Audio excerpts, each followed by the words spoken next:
Ini hidup adalah perjuangan. Hidup kita sekali, nasibmu besok di akhirat, potretmu sekarang yang ada di dunia, bukan main-main. Lihat Nabi Musa dapat keistimewaan, kalimullah, mendapatkan wahyu langsung dari Allah. Senang, bahagia, senang sekali. Nabi yang lain dapat wahyu lewat malaikat, ini mendengar langsung suara firman Allah, sehingga menginginkan, ingin sekali bisa melihat zat Allah, bertemu dengan Allah, pencipta alam semesta ini yang aku menyembah kepadanya. Minta sama Allah, ya Allah, karuniakan aku dapat bertemu denganmu ya Allah. Tapi Allah memberikan satu syarat, kau ingin melihat aku, lihat itu gunung lebih dahulu. Kalau gunung itu tetap pada posisinya, tidak meledak, tidak pecah, fasaufa tarani, fa in istaqarra makanahu fasaufa tarani. Gunung itu pecah, gunung itu meledak. Minta sama Allah, tidak dikaruniakan oleh Allah. Ini satu. Minta juga Nabi Musa doa, Rabbi syrahli wa yassirli wahlul. Itu bukan doanya Nabi Muhammad, doanya Nabi Musa. Di Quran ada. Nabi Muhammad tidak pernah minta, diberi langsung sama Allah. Sebagaimana tadi pertemuan kepada Allah, Nabi Muhammad tidak minta, dikasih. Tidak ada sejarahnya Nabi Muhammad minta ketemu dengan Allah. Datang malaikat Jibril, karena waktu itu Nabi dalam keadaan sedih, untuk membungahkan, menyenangkan Nabi Muhammad. Di saat Nabi Muhammad ditinggalkan oleh pamannya Abu Talib yang selalu mendukung dakwahnya, dan ditinggalkan oleh istrinya yang selalu membantu dalam dakwahnya, yaitu Sayyidah Khadijah, sehingga tahun itu diberi nama Amul Huzun. Maka datanglah malaikat Jibril dan memberitahukan bahwa Nabi dipersilahkan untuk bertemu dengan Allah. Isra dan Mi'raj tasliyatan liqalbil Mustafa sallallahu alaihi wasallam, untuk membungahkan hati Nabi Muhammad. Allahumma sholli ala Sayyidina Muhammad. Ini Rasulullah. Ini tidak minta Nabi Rabbi shrah li sadri, tidak ada. Diberi langsung sama Allah. Alam nashrah laka sadrak. Lihat, lihat, Nabi Ibrahim memikirkan anak cucunya supaya selamat.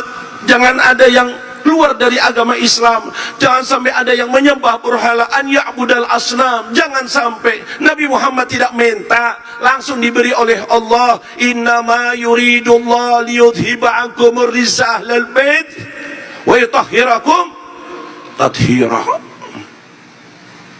Ya, dengan ini saja sudah menampakkan kemuliaan Nabi. Apa kata beliau Sayyid Muhammad Maliki? Fahuwa abdun murad wa ghairuhu abdun murid. Hanya Nabi Muhammad SAW diberi oleh Allah tanpa permintaan daripadanya. Yang lainnya banyak yang minta, bisa diterima, bisa ditolak. Allahumma sholli ala Sayyidina Muhammad. Ini diterangkan kepada para sahabat, begitu mulianya Rasulullah. Kesuksesan para sahabat menjadi orang baik, menjadi orang soleh, menjadi orang-orang yang dipuji oleh Allah, tidak lepas daripada didikan Nabi Muhammad. Bagaimana mendidiknya? Tidak lepas mengenalkan siapakah Habibuna Muhammad. Apa kata Habib Ali? Basyarun lakal basyar. Manusia Nabi Muhammad, manusia sebagai Nabi, sebagai Rasul. Tapi ingat, bukan seperti nabi-nabi yang lainnya, bukan seperti Rasul yang lainnya. Beliau sampai mengatakan, ana sayyidu waladi Adam wala fakhar. Aku pemimpin anak Adam wala fakhar. Jangan diartikan wala fakhar bukan untuk bangga-banggaan, tidak. Wala fakhar mithl fakhri, tidak ada kebanggaan seperti kebanggaan yang Allah berikan kepada aku.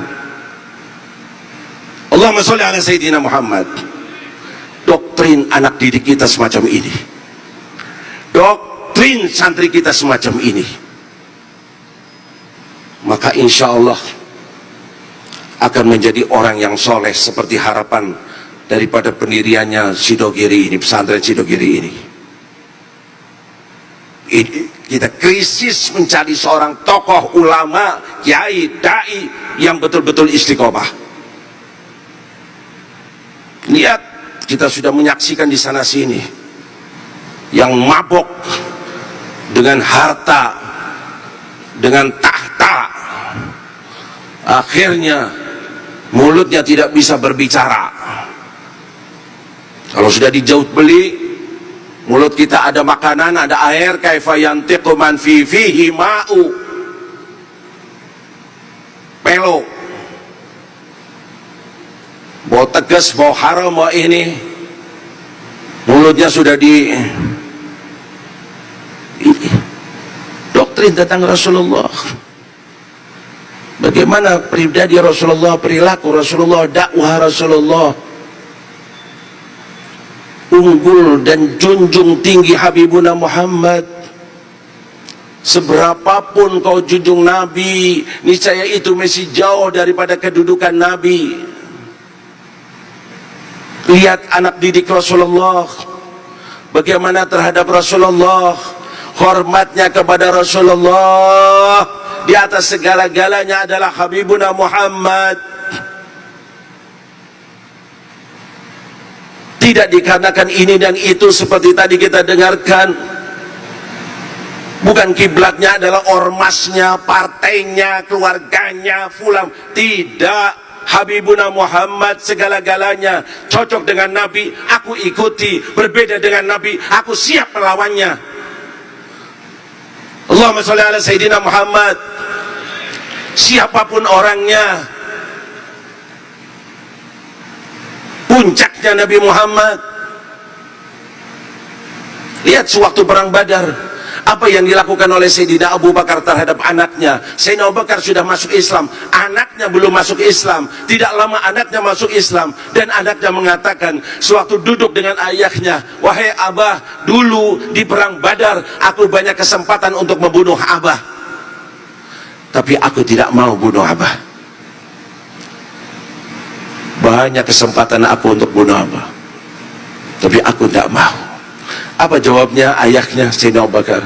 Demi Allah, wahai anakku, kalau aku punya kesempatan di perang Badar, sekalipun kau anakku, aku akan bunuh kau. Aku tidak mau khianat dengan Nabi Muhammad.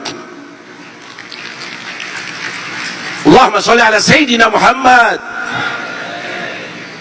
Kita benci sekali kepada orang-orang yang fanatik buta. Mana Nabi, mana Rasulullah? Faktornya itu adalah organisasi, faktornya partai kita, faktornya itu guru saya, faktornya guru saya ikuti, saya hormat. Untuk apa? Menyampaikan saya kepada Nabi Muhammad. Bukan guru saya malah menyesatkan kita. Kalau dia benar, dia di jalannya Nabi Muhammad, aku siap taruh sandalnya di kepalaku. Tapi kalau sudah melawan dengan Nabi Muhammad, menceng dari Nabi Muhammad, aku siap buka dada sekalipun itu guruku. Jangan khianat kepada Nabi Muhammad. Ngaku sebagai umatnya, mengharapkan syafaatnya, begini perilakunya. Hati-hati, hati-hati. Berjuang karena Allah dan Rasulullah, bukan karena fulan atau fulan. Saya berkali-kali mengatakan kepada teman-teman yang ada di Nahdlatul Ulama, teman-teman kita sendiri, seperjuangan, kita bahsul masail bersama-sama. Ingat, didirikannya Nahdlatul Ulama sebagai wadah ahli sunnah wal jamaah. Kalau tetap semacam itu, monggo kau berjuangkan. Tapi giliran wadahnya itu kotor, wadahnya itu banyak penyakitnya, wadahnya ada penyesatannya, jangan fanatik buta. Giliran gak benar dengan Nabi, menyalahi ajaran Nabi, maka kita siap untuk melawannya. Atau istilahnya Habib Taufik, kalau supirnya mabok, Mau tetap naik bisnya? Mau naik bis yang supirnya masuk jurang kamu nanti? Kalau jurang di dunia, bis itu hanya pendekatan akal, artinya masuk neraka. Ingat omongan ini, saya lillahi ta'ala, tidak ada tendensi ini atau ini atau ini. Jangan nomor dua kan Nabi Muhammad, idolakan Nabi Muhammad lebih daripada segala-galanya. Kapan itu terjadi? Sewaktu di hati kita ada Habibuna Muhammad. Kenali Nabi Muhammad, kagumi Nabi Muhammad. Bagaimana? Pelajari sejarah Nabi Muhammad.